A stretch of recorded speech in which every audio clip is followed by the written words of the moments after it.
नांदगाव तहसील कार्यालयावर किसान सभेचे बिऱ्हाड आंदोलन। शेकडो शेतकरी आदिवासींचा मोर्चा धडकला। प्रशासनासमोर मागण्यांचा पाढा। तहसील कार्यालय परिसरात कडेकोट पोलीस बंदोबस्त। अधिकारी आणि आंदोलकांमध्ये चर्चा। तुम्ही पाहत आहात गाव ते राज्य मराठी न्यूज चॅनल। नाशिक जिल्ह्यातील नांदगाव तालुक्यात प्रलंबित प्रश्नांवरून अखिल भारतीय किसान सभेने आक्रमक भूमिका घेत तहसील कार्यालयावर बिऱ्हाड आंदोलन छेडले। शेतकरी, शेतमजूर आणि आदिवासी बांधवांनी प्रशासनाच्या विरोधात जोरदार घोषणाबाजी करत विविध मागण्यांकडे शासनाचे लक्ष वेधण्याचा प्रयत्न केला। नांदगाव तालुक्यातील अनेक वर्षांपासून प्रलंबित असलेल्या प्रश्नांवर न्याय मिळावा या मागणीसाठी अखिल भारतीय किसान सभेच्या नेतृत्वाखाली तहसील कार्यालयावर बिऱ्हाड आंदोलन करण्यात आले। आंदोलकांचे म्हणणे आहे की जानेवारी 2026 मध्ये नांदगाव ते ठाणे पायी मोर्चानंतर शासनाने विविध मागण्या मान्य केल्याचे लेखी आश्वासन दिले होते। मात्र अनेक महिने उलटूनही त्या मागण्यांची अंमलबजावणी झालेली नाही। यामध्ये शेतकरी कर्जमाफी, प्रधानमंत्री आवास योजनेअंतर्गत थकीत हप्त्यांचे वितरण, रोजगार हमी योजनेअंतर्गत गाय, म्हैस, बकरी, सिंचन विहीर आणि इतर योजनांची 3 वर्षांपासून रखडलेली बिले तातडीने मंजूर करण्याची मागणी करण्यात आली आहे।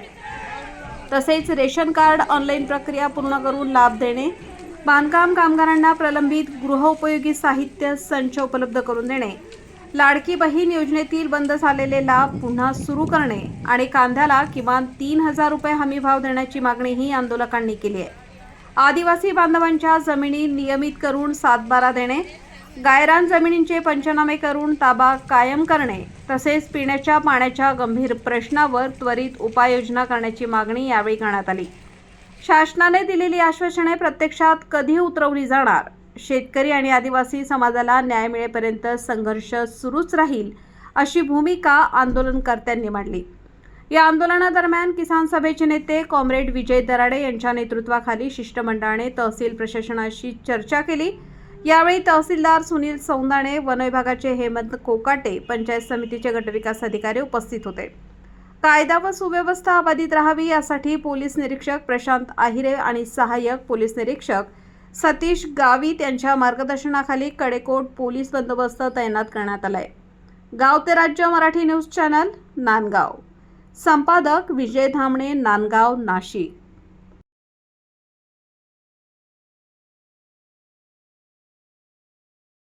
एक साईडला कुठून तरी रस्ता किंवा त्यांचा रेकॉर्डला जो रस्ता असत तो रस्ता त्यांना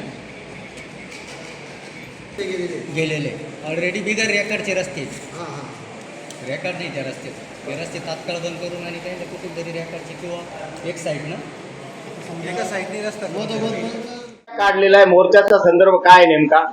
अखिल भारतीय किसान सभेच्या वतीने आज आम्ही नांदगाव तहसील कार्यालयावरती बिऱ्हाड आंदोलन आणलेलं आहे।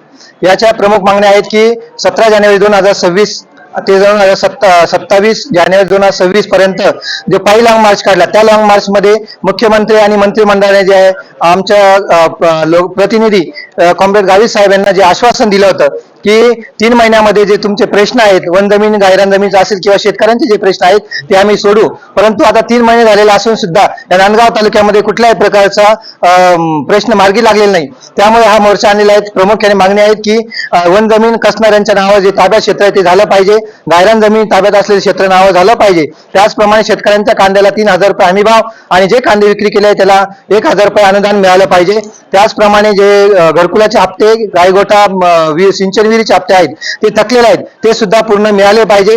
त्याचप्रमाणे जे बांधकाम कामगार आहेत त्यांनी भांड्यासाठी ऑनलाईन अर्ज केला, थंब दिला, परंतु या नांदगाव तालुक्यामध्ये हजारो कामगारांना अद्यापर्यंत भांड्याचे संच गेल्या 1 वर्षापासून मिळाले नाही ते त्यांना मिळाले पाहिजे। त्याचप्रमाणे सिंचन पाण्याचा जो प्रश्न आहे दुष्काळ उन्हाळा असल्यामुळे पाण्याचा प्रश्न टंचाई जास्त जाणवते आणि त्याच्यामध्ये काही ठिकाणी पाणी सुरू झालं परंतु ते गढूळ पाणी येतं ते स्वच्छ पाणी मिळालं पाहिजे। त्याचप्रमाणे जे आदिवासी बांधवांचे जे मुलं आहे त्यांचं शैक्षणिक जे दाखला असेल किंवा इतर जे शैक्षणिक कागदपत्र असेल ते तात्काळ मिळाले पाहिजे। घरकुलाचे हप्ते सुद्धा पूर्ण मिळाले पाहिजे आणि या व इतर मागण्यासाठी आम्ही आज नांदगाव तहसील कार्यालयावरती हे बिऱ्हाड आंदोलन घेऊन आलेलो आहोत। जोपर्यंत प्रश्न सुटणार नाही तोपर्यंत हे हजारो शेतकरी या तहसील कार्यालयावरून हलणार नाही। तुम्ही जे प्रश्न मांडताय तुम्ही वेळोवेळी घरकुल असो शैक्षणिक संदर्भात असो तहसील कार्यालयात तिथे अधिकाऱ्यांशी संपर्क साधलेला होता का? यापूर्वी अनेक वेळा चक्रा मारून सुद्धा रेशन कार्डचा विषय असेल किंवा घरकुलाचे हप्ते असेल, कमीत कमी एक महिने झाले चक्रा मारून कमी 10 ते 15 चक्रा मारल्या तरी अजूनपर्यंत घरकुलाचा हप्ता कुणाला मिळालेला नाही. गायगोट्याचे कुशलचे जे बिल आहे ते 4 वर्ष झाले अजून मिळालेले नाही. त्याचप्रमाणे रेशन कार्डचा जो विषय ऑनलाईन करायचा, गेल्या 4-5 वर्षापासून लोकांना रेशन कार्ड दिलं परंतु ऑनलाईन अद्यापर्यंत झाले नाही. अनेक शेतकरी या तहसील कार्यालयामध्ये चक्रा मारून त्यांच्या चपला झिजल्या परंतु त्यांना अद्यापर्यंत 12 अंकी हा अंक सुद्धा मिळालेला, ऑनलाईनचा अंक मिळालेला नाही. यापुढे तुमची काय रूपरेषा असेल आंदोलनासंदर्भात? जोपर्यंत हे प्रश्न सुटत नाही तोपर्यंत आम्ही तहसील कार्यालय सोडणार नाही, हा आमचा निर्धार आहे.